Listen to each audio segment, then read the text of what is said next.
What's up, my viewers and subscribers? You know, it's this time of the year, yeah, when all heap of baking, cooking, laughing and chatting take place. So, from you see the settings on my table, you don't know, cake settings, baking settings, yeah. So at that we're gonna mash up in the morning, yeah. Don't watch the table, it kind of look confusing, but I'll walk you through the steps good enough so that when I'm through, you know how to bake your Christmas traditional fruit cake. Yeah? So stay with me, guys. Come along and make we kick this thing off and get things started. Make we get some work done before the morning get late. These are my soaked fruits. I'm going to remove some now to blend. Guys, I recommended that you soak your fruits even 1 week. Soak your fruits 1 week or at least couple hours before you start your baking. So right here now I have mixed peel, prune, raisin and currant. So that is what I have soaking. So I'm gonna go ahead now and remove some.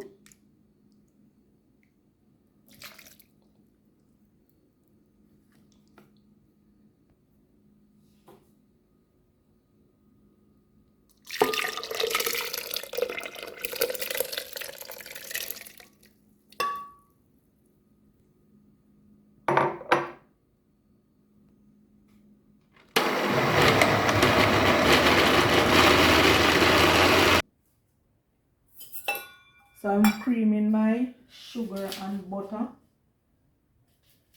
So that's the next step. So you need to cream this.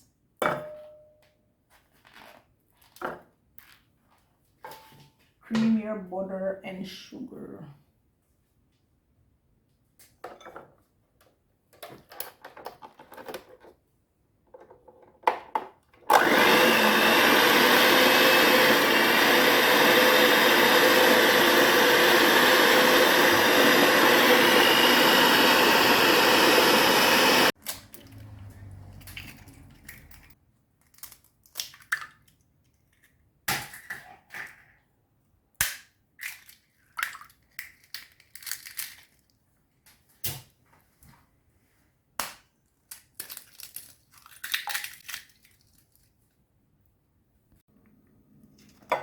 So I'm sieving my flour.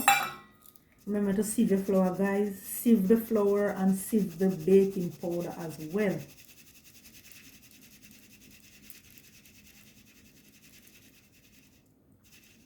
Alright, you see that? Right, it is important that you sieve. You see that? Those little lump. Right, so we're going through with this. So we are using our measuring spoon again, guys. Can't leave out your measuring stuff them when you come on to baking. Alright, so I'm going to sieve the baking powder now. So I'm using 1 teaspoon. I'm going to sieve that nice and easy.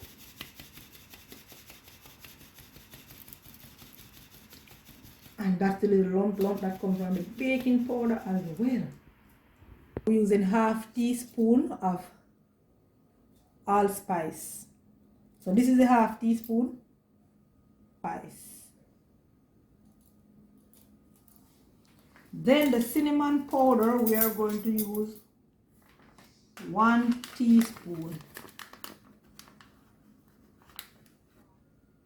1 teaspoon cinnamon powder.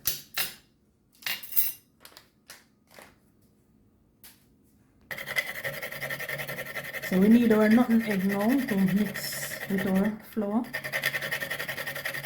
So I'm just grating the amount required, which is 1 teaspoon. So these are the spice that spice up the thing, guys. You can't leave out none of these things. The nutmeg egg, the allspice, and the cinnamon powder. I don't know what it have a spice up with cake, so back from a measuring spoon. And I am going to just scoop that right in using my hand.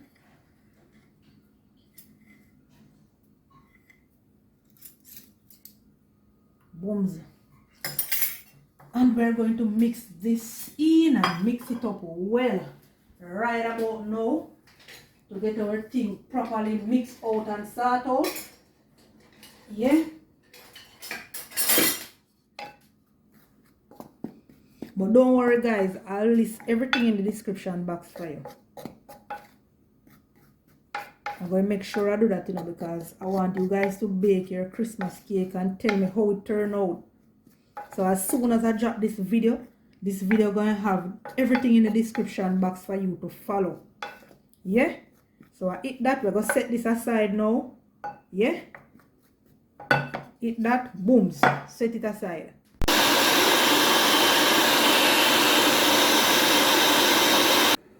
So guys, every now and then you want to use your spatula to scrape the side of your container.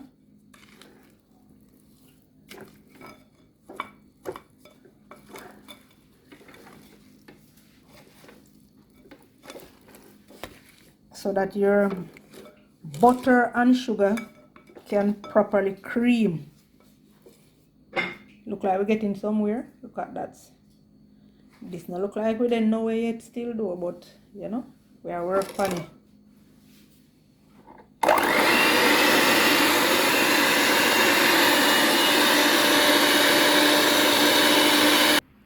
So I have a big lemon here. So I'm gonna grate it. I need the zest. The zest plus the juice. You're going to need both.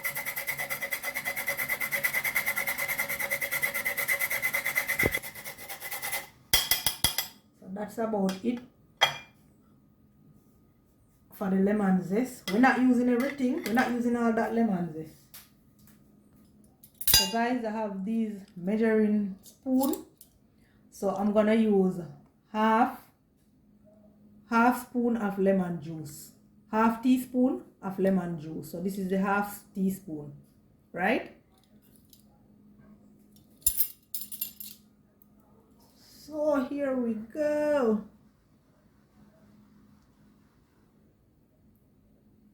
Half teaspoon. Booms. Yeah, then we're going to put in some lemon juice in it. Then we are going to whisk. You need to get this nice and fluffy. Whisk your egg until it is fluffy, nice and fluffy. So that's our egg, fluffy and nice. So I'm going to leave that, put that aside. Yeah.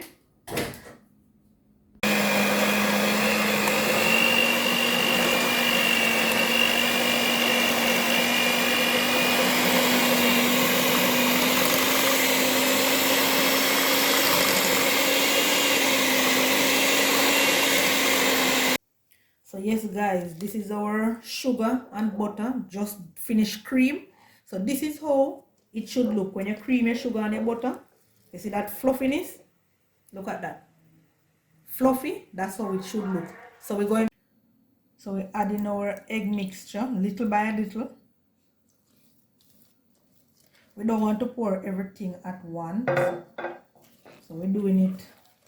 You can do two egg or one egg at a time, little by little though.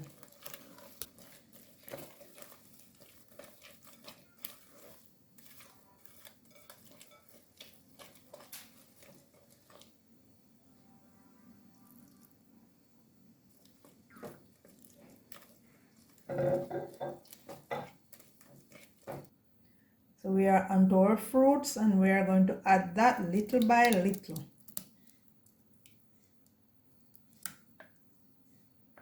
Alrighty, we're going to mix.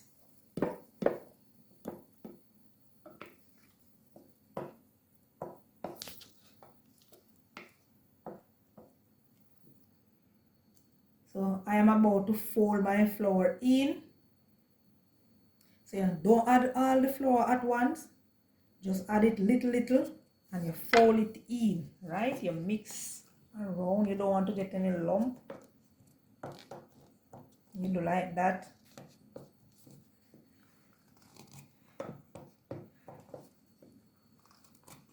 You fold your flour in.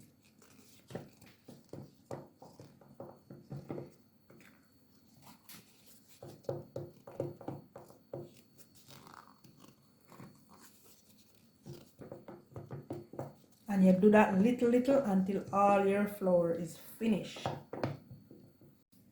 So we are on to our rose water. I'm using half teaspoon.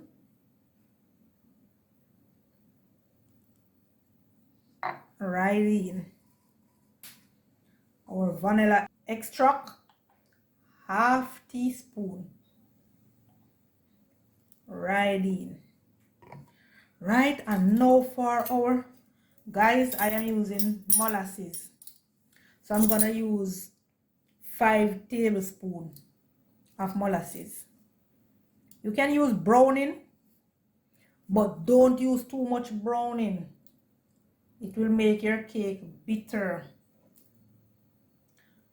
Or what I used to see my mother do, you know, she used to burn her sugar.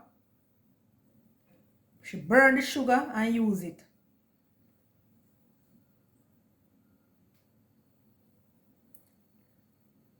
So if you're using browning, same 5 tablespoons. As I said, I will list the ingredients and the amount in the description box. So check that out and look out for that. When you're doing baking, you have to be precise. That's the only thing I try to be precise with. Because trust me, when something spoil, it's spoil. Watch me a chat to no guys and now count. How much spoon that, guys? That a 3. Suppose a 3 spoon that, yeah? And the purpose of adding the molasses is to get the cake dark, to get a darker fruit cake, you know? What I used to see my mother do to, guys, she used to soak her fruits for 6 months. Yes, that's what I grew up seeing my mother do, you know, soak her fruits for 6 months. But I don't do that, trust me. To be honest, I soak my fruits for like 2 weeks or 3 weeks, or sometimes I even soak the fruits couple hours before baking. But you know, I heard thing that soaking her fruit for I know a lot of people do that. As Christmas done, they start soaking fruits again for next year. Like, really?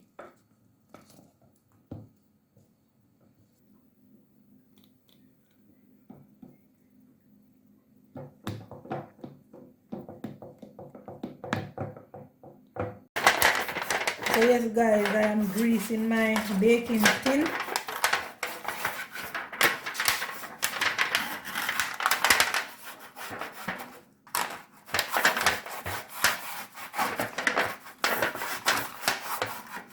This is how we grease the baking tin then, whenever time we are going to bake.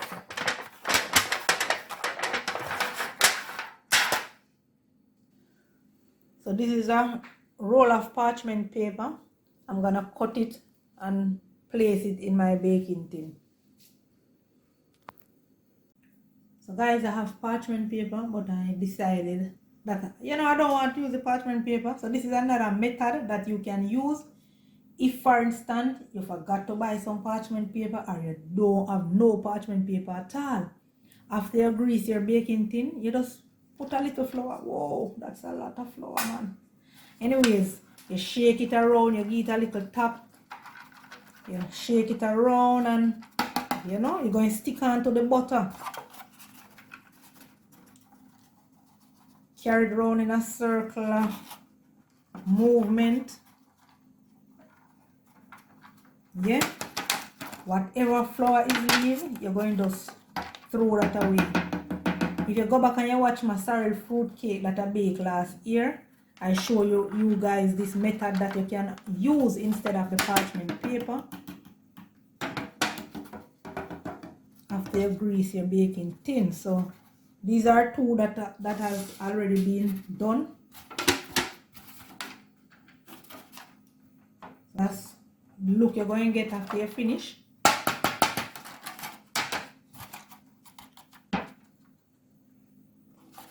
So voila, this is it now. So I'm going to throw this away. So you don't want to fill your baking tin up to the brim. You want to leave space for the cake to rise. So we're going to leave about an inch. About that. That is good enough, yeah? Leave space for rise, guys. Don't fill it up too much. After finish pouring my mixture into my baking pan, what I would normally do is just give it a little tap for everything to just be even. We're going right over to the oven with this now, guys. So my cake is in the oven, and I also put a water bath to help prevent the cake from drying out. Cake finished bake. So that's my cake over there, and I have these two bad boys here with me. Yeah, them two bad boys. Yeah, man. The Jerry and the nephew. Can't leave that out when you're doing your baking. So I mix these two together, just a little, you know. If children is going to eat the cake, you can leave out, you know, it's optional, guys, yeah. So here what now, let me just put some on the cake just to keep it moist. So I'm just going